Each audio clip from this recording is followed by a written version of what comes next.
बोल रे भैयावा कवना बात के चिंता बा। मैं दिखावा नहीं करता हूँ, मानता हूँ तो यहाँ से मानता हूँ। वो आप भी जानते हैं, हम भी जानते हैं, हम मिले या ना मिले, लेकिन यहाँ से जो प्यार करता है ना वहाँ आपका बता देता होगा कि मेरा भाई। तो मैं छोटा हूँ, मेरा कोई औकात नहीं, लेकिन आपके लिए ये सब भाई बोल रहे हैं। और जितना भाई है जो जुटल बने सब कहते रहे। एक सेकेंड, जब भाई शब्द लग गया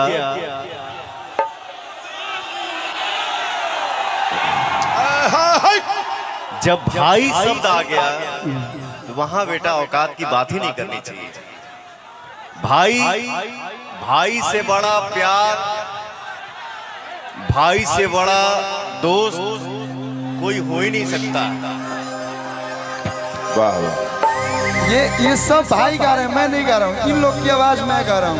बैठ हमारा रहते बोलाए भैया कोना बात के चिंता बा। ये सुधीर भैया गा रहे हैं, रमेश भैया, सब लोग कि तहरा के हाथ लगा दी जब ले बघावा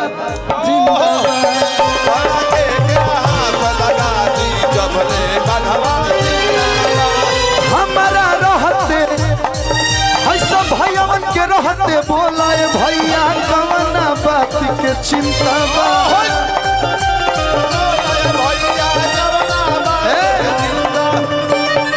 ये एक दो परिवार किसी के साथ रहते तो लोग ऐसे चलेला, पूरा दुनिया, पूरा इंडस्ट्री, पूरा लोग आपके साथ है। बानी लोग ना भैया, और आप सबको मिला के चलते हैं, बस आप ऐसे ही रहिएगा, आप अपना कार्य करते रहिए। कि तहरा के हाथ लगा दी जब ले बघावा जिंदाबाद। हमारा के हूँ हाथ लगा दी जब ले कलुआ जिंदाबाद। कि जो मेरी रूह को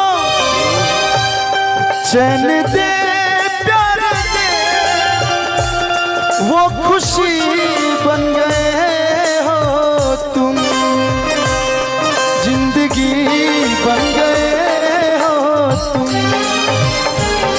जिंदगी बन गए हो तुम। जो मेरी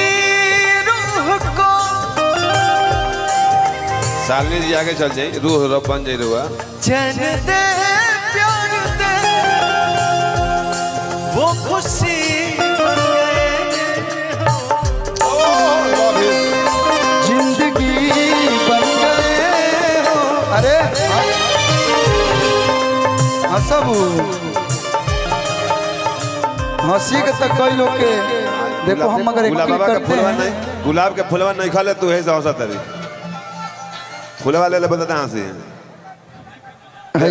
ले ला अपना ए निशा आओ है बाबू।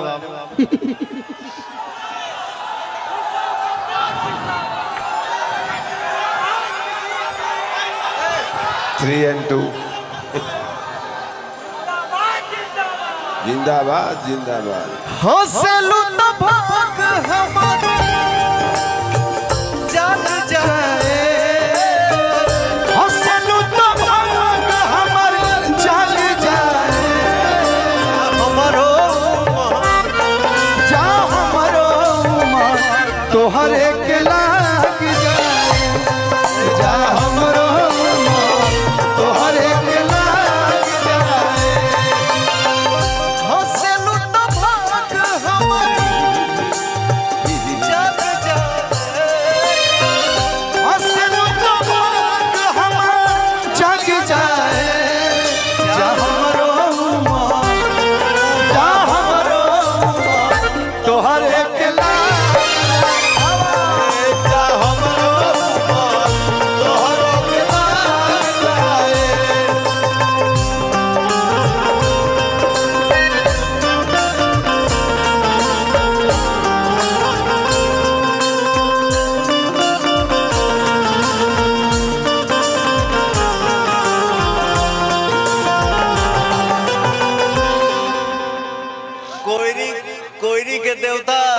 बाड़ू लोग। हाँ गौरी के देवता मत बन। तनी हिलबू लोग ना। अरे थोड़ा कमर उमर तनी लचके के दोनों भाई का तना एक्टिंग करी जा।